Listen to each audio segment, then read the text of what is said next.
La Bible dit: Et plusieurs les virent qui s'en allaient, et les reconnurent et accoururent là, à pied, de toutes les villes, et arrivèrent avant eux, et se rassemblèrent auprès de lui. Et Jésus, étant sorti, vit une grande foule.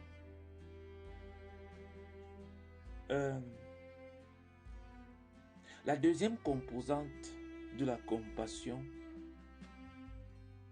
c'est la vision.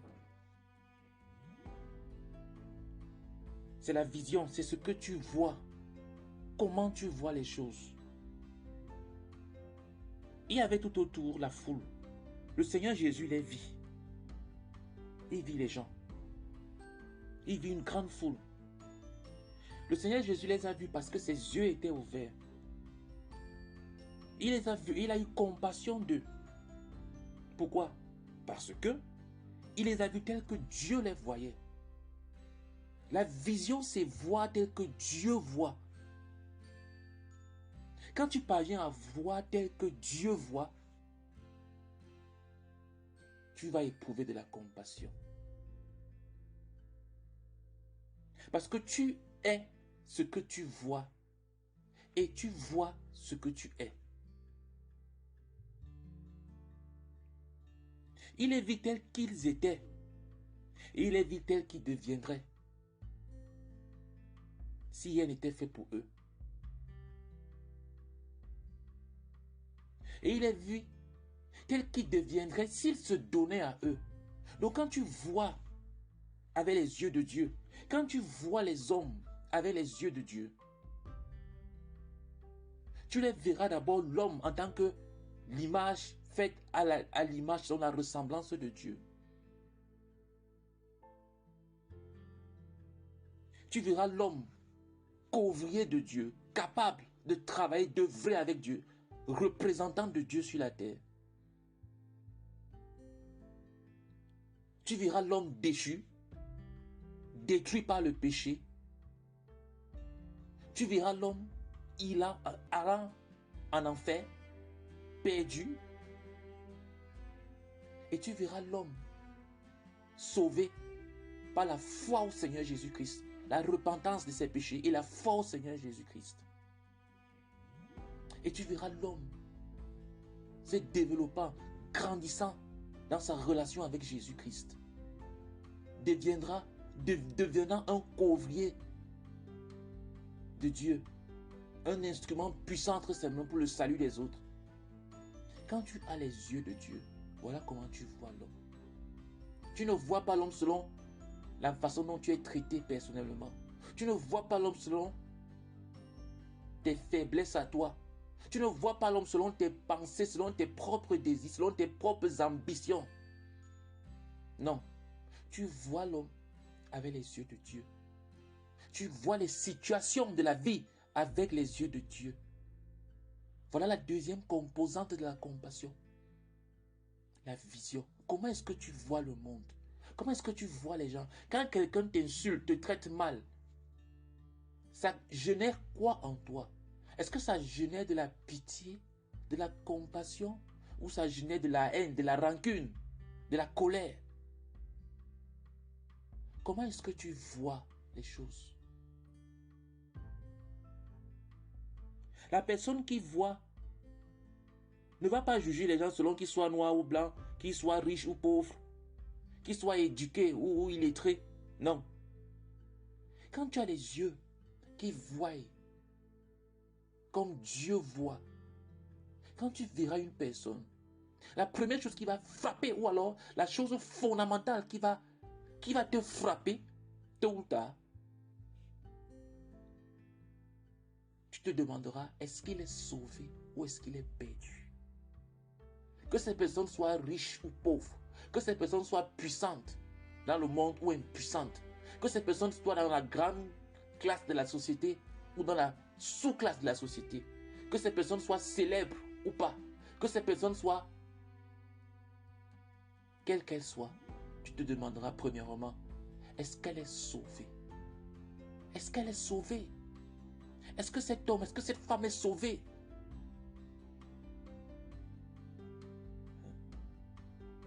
qu'elle est sauvée ou est-ce qu'elle est perdue? Quand tu vois un enseignant d'université, un intellectuel, un prix Nobel, un milliardaire, un homme d'affaires, un homme influent, une belle personne d'apparence, une belle femme, un bel homme, un homme fort, une femme forte, tout ce que tu veux. Mais la question qui doit d'abord germer si tu as la vision de Dieu, premièrement, est-ce que cette personne est sauvée? Ne dis pas que non, c'est ma mère, c'est mon père. Cette personne a été bonne, bon envers moi. Cette personne a été généreuse envers moi. Cette personne m'a fait du bien. Oui, c'est une personne généreuse. Oui, c'est une personne gentille, douce, patiente. Est-ce qu'elle est sauvée? Ou est-ce qu'elle est perdue? Est-ce qu'elle est sauvée ou est-ce qu'elle est perdue? Elle est en train d'aller au ciel ou elle est en train d'aller en enfer? Voilà comment la vision de Dieu commence. Si tu as cette vision-là de voir le monde, de voir les gens, tu travailles avec tel collègue, tel patron, tel manager. Oh, il est méchant envers moi, il est dur envers moi, il est très gentil envers moi, Est-ce que cette personne est sauvée? Est-ce que cette personne est perdue? Le monde se divise en deux catégories. Ceux qui sont sauvés et ceux qui sont perdus. Ceux qui vont au ciel et ceux qui vont en enfer. Il n'y en a pas une troisième. Si cette personne est sauvée, tu vas te demander, est-ce que cette personne est en train de mûrir, de grandir avec Dieu dans sa relation? Est-ce qu'elle est en train de s'élever ou elle est en train de stagner? Tu vois encore quelqu'un qui te dit que ça fait 1 an que je suis croyant, que j'ai rencontré le Seigneur, ça fait 2 ans, ça fait 3 ans, ça fait 5 ans, ça fait 10 ans que je suis dans le Seigneur. Oui, je suis un chrétien. J'ai rencontré Jésus-Christ. J'aime le Seigneur. Je suis sauvé. Très bien. Mais est-ce que tu es en train de te développer?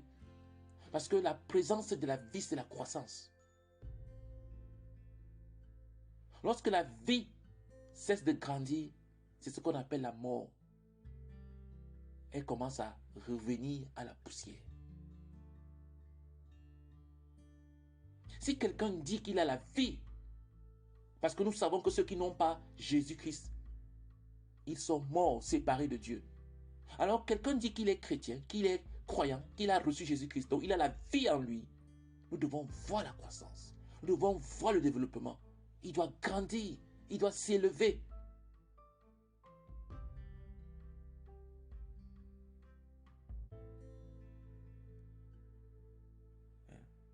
Si la personne est en train de grandir, si la personne fait du progrès, la troisième façon, la troisième manière de voir la personne, c'est de se demander, est-ce que la personne a fait le progrès qui est attendu d'elle? Est-ce qu'elle s'est élevée au plus haut point qu'elle devait être? Est-ce qu'elle est au niveau qu'elle doit être? Voilà comment on voit avec les yeux de Dieu. On n'est pas là pour juger par rapport à nous. Quelqu'un dit, voilà, je voudrais faire ceci. Voilà ce que je pense que Dieu est en train de m'appeler. Dieu m'a dit, voilà ce que je veux faire de ma vie. Et toi, tu juges la personne par rapport à la façon dont elle te traite. Ce n'est pas juste. La justice consiste à donner aux gens ce qu'ils méritent. Quel que soit leur rapport envers nous. Quand on est juste, on donne à chacun ce qu'il mérite. Même si cette personne est injuste envers nous. Donc ce n'est pas juste de voir les gens par rapport à nous. On doit voir les gens avec les yeux de Dieu. La vision. Quand quelqu'un a la compassion dans le cœur, il verra les hommes avec les yeux de Dieu. Il les verra soit sauvés ou perdus, soit en train de faire du progrès ou pas, soit en train d'atteindre leur meilleur ou non.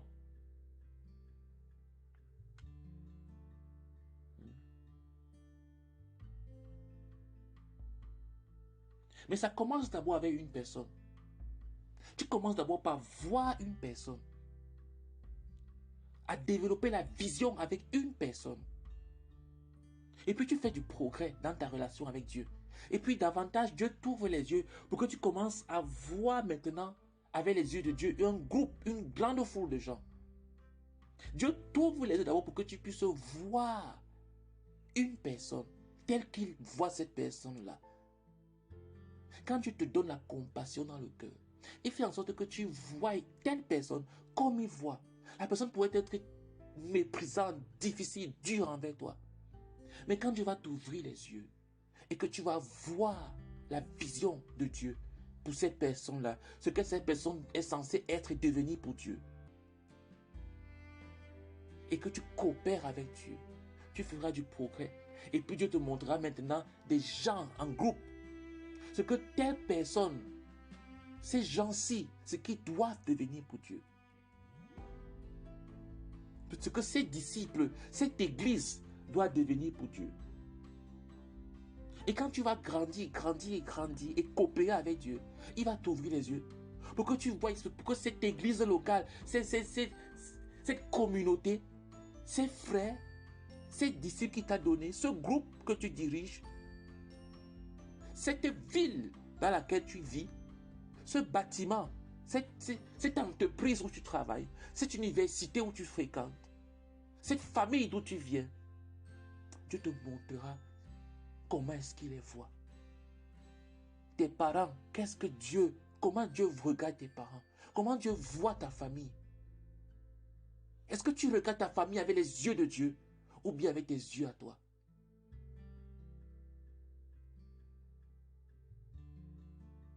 La personne qui voit verra comme le Seigneur a vu et comme le Seigneur a commandé.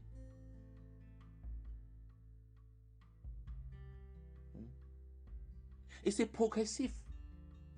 Regarde, dans Actes chapitre 1, verset 8, le Seigneur a dit, « Mais vous recevrez de la puissance, le Saint-Esprit venant sur vous, et vous serez mes témoins à Jérusalem et dans toute la Judée et la Samarie et jusqu'au bout de la terre. » Donc le Seigneur s'attend à ce que tu commences progressivement. Que tu aies une part dans un genre de ministère qui correspond à ta Jérusalem. Ensuite, ta Judée. Ensuite, ta Samarie et le monde.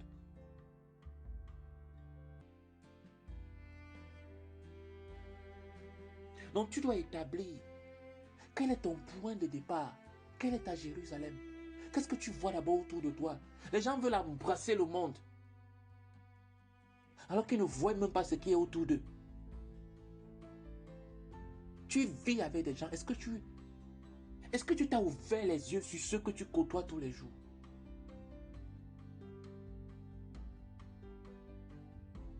Est-ce que tu vois ces personnes comme Dieu les voit? La personne avec qui tu travailles tous les jours, la personne que tu rencontres tous les jours. Est-ce que Dieu t'a ouvert les yeux? Est-ce que tu les vois avec la vision de Dieu? Commence par là. Coopère avec Dieu. Grandis. Dieu te montrera ta Samarie. Dieu te montrera ta Judée. Dieu te montrera ta Samarie. Et Dieu te montrera le monde. Comment est-ce que la vision donc est acquise? Comment est-ce qu'on fait pour voir comme Dieu? Comment est-ce que tu peux faire pour que Dieu ouvre tes yeux afin que tu puisses voir les autres comme lui, il les voit? Qu'est-ce qu'il faut faire? Simple. La première chose, c'est qu'il faut que tu reconnaisses que tu ne vois pas. Il n'y a pas plus aveugle que celui qui croit qu'il voit alors que ses yeux sont fermés. Il n'y a pas plus aveugle que celui qui ne sait même pas qu'il est aveugle, qui ne refuse de le reconnaître. La première chose, c'est que tu admettes que tu es aveugle, que tu ne vois pas. C'est pour ça que tu n'as pas de compassion. Tu peux balancer telle personne à gauche ou à droite. Tu peux facilement te séparer, abandonner les gens. Tu peux facilement rejeter les gens, te séparer d'eux. Tu peux facilement fait beaucoup de choses avec la chair, pensant aimer les gens, mais les détruire. Et c'est ce qui se passe souvent avec les membres de famille.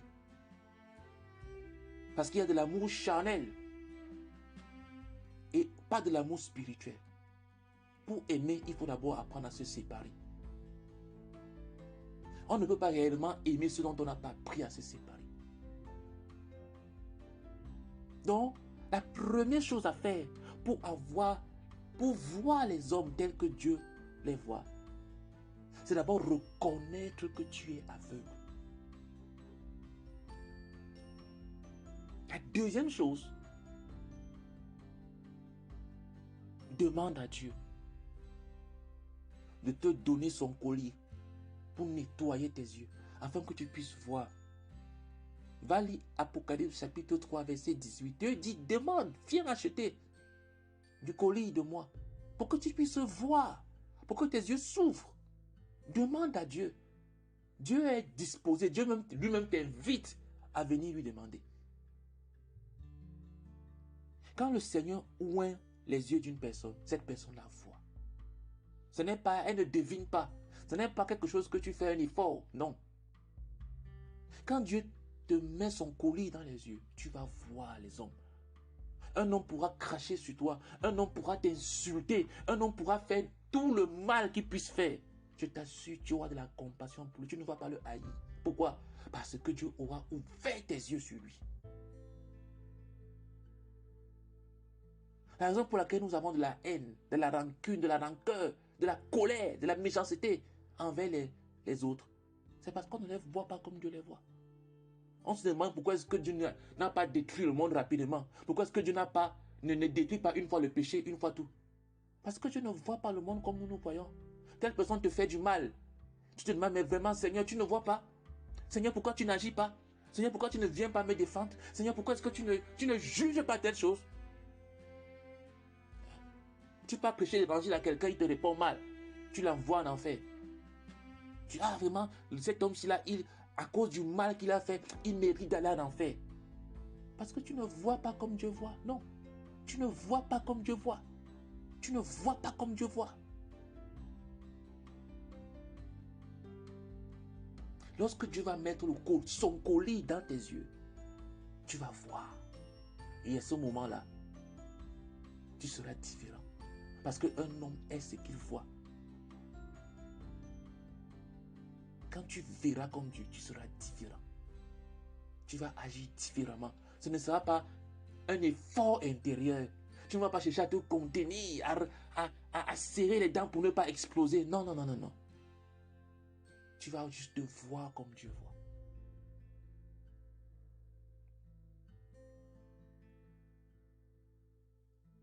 Quand le Seigneur touche une personne et que ses yeux sont ouverts,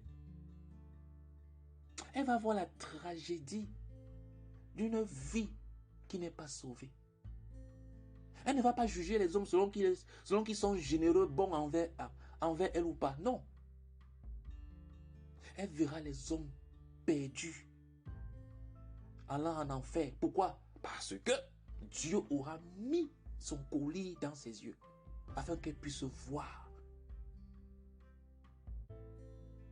Aujourd'hui, si on te demande de prêcher l'évangile à telle personne, tu dis, ah vraiment, est-ce que c'est nécessaire? Est-ce que... Mais si Dieu t'ouvre les yeux et que tu vois ces personnes brûler en enfer, en train de crier ton nom, te suppliant, pourquoi est-ce que tu ne vas pas parler de Dieu? Je t'assure, si tu as seulement cette vision-là, si Dieu te montre l'avenir de cette personne en enfer,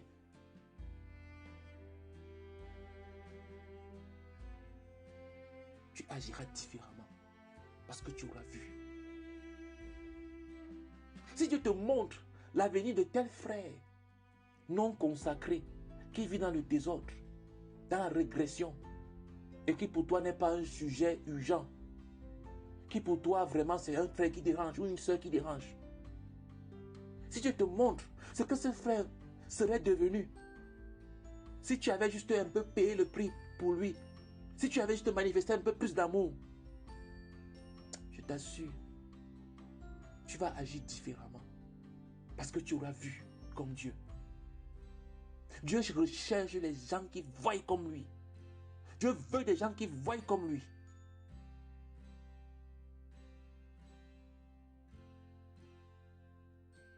Donc, voici ce que le frère Zach suggère. Si tu es sérieux, écoute très bien.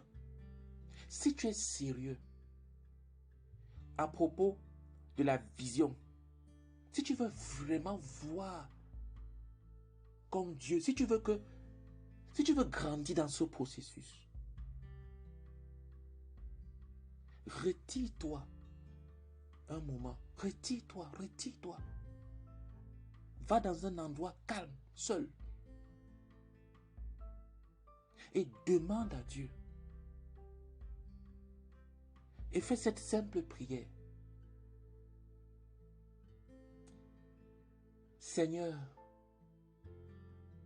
ouvre mes yeux afin que je me voie moi-même. Seigneur, ouvre mes yeux afin que je voie l'Église. Seigneur, ouvre mes yeux afin que je voie le monde. Seigneur, ouvre mes yeux afin que je voie cette personne-ci. Tu donnes son nom. Tel que tu les vois, tel que tu la vois. Va et fais cette prière-là. Et le Seigneur va te répondre.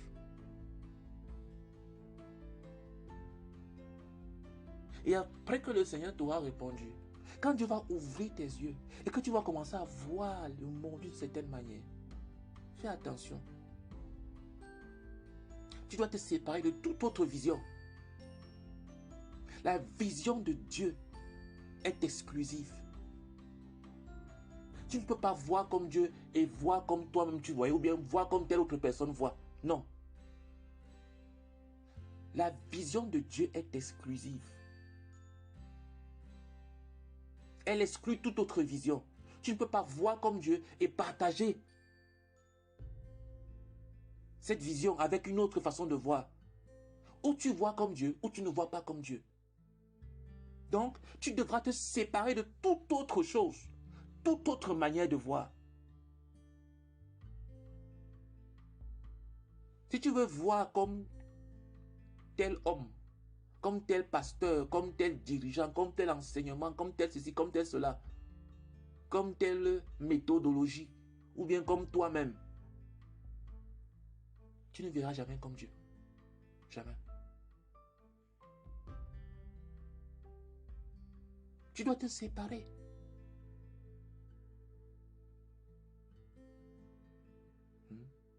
Si tu ne fais pas ça, ton cœur et ta vue vont être captivés par d'autres choses. Et tu vas perdre la vision. Tu vas perdre la vision. Si tu ne te concentres pas, lorsque tu l'auras reçu, sur le fait de rester dans la vision de Dieu, de continuer à grandir à l'intérieur, tu vas perdre cela. Tu vas perdre cela. La personne qui a reçu la vision doit se concentrer sur la vision. Elle doit se donner à la vision. Quand tu t'as montré quelque chose, vas-y à l'intérieur à fond. Elle doit penser à la vision. Elle doit élaborer des plans au sujet de la vision. Lorsqu'elle dort, elle doit rêver à la vision. Elle doit rêver au sujet de ce qu'elle voit. Lorsqu'elle se réveille, elle doit travailler et ne travailler qu'à la vision. Tu dois te plonger à l'intérieur. Ton travail, ta famille, tes relations, tout ce que tu fais doit être possédé par la manière dont Dieu voit. Tu ne peux pas voir d'un côté comment Dieu voit et de l'autre côté comment Dieu ne voit pas. Non. Tu vas grandir à l'intérieur. Donc tu dois te développer à l'intérieur. Tu pourras te tromper sur certains sujets de comment est-ce que Dieu voit. Tu pourras te tromper, mais Dieu regarde au cœur. Dieu ne regarde pas la tête, il regarde au cœur. Et quand il va voir que ton cœur est engagé à 100% dans sa vision, il va te corriger, te redresser et te faire grandir. Donc, en se concentrant sur la vision et en travaillant à la vision là va grandir. Tu pourras commencer à avoir le désir d'amener d'abord une personne au Seigneur. Tu peux commencer à d'abord travailler avec une personne. Après, ça va être un petit groupe. Quand Dieu va te montrer même à toi-même tes propres potentiels, le potentiel qu'il a mis à l'intérieur de toi, tu vas dire, ah, donc il y a cet aspect-ci que je ne connaissais pas. Donc c'est comme ça que Dieu voit la chose. Et tu restes centré, focalisé. C'est comme ça que tu grandis. Tu grandis, tu te développes. Ça commence par un désir de voir un jeune converti grandir, devenir mature spirituellement. Après, ça va devenir de voir un groupe, une assemblée, une église locale, ainsi de suite. Ça va grandir, ça va grandir. Ça va devenir de plus en plus grand. Et tu vas devenir développeur ministère. La compassion. Tu ne pourras pas balancer à gauche, à droite, telle ou telle personne. Parce que tu sauras comment Dieu voit la personne. Et tu auras la compassion. Nous avons dit dans la vidéo précédente que le premier ingrédient de la compassion, c'est le travail dur. Et le deuxième ingrédient de la compassion, dont nous venons de voir, c'est la vision. Voir comme Dieu voit. Quand tu vois comme Dieu voit, tu auras la compassion. Le Seigneur Jésus-Christ a vu la foule et il fut ému parce qu'elle était comme des brebis sans berger. Il s'est mis à les enseigner. Il avait compassion parce qu'il les voyait tels qu'ils étaient réellement, des brebis égarées. Que le Seigneur t'accorde la vision, qu'il t'accorde de voir comme il voit. Dans la prochaine leçon, nous allons parler de la compassion proprement dite, elle-même maintenant, en tant que compassion. On expliquera ce que c'est. Que le Seigneur te bénisse.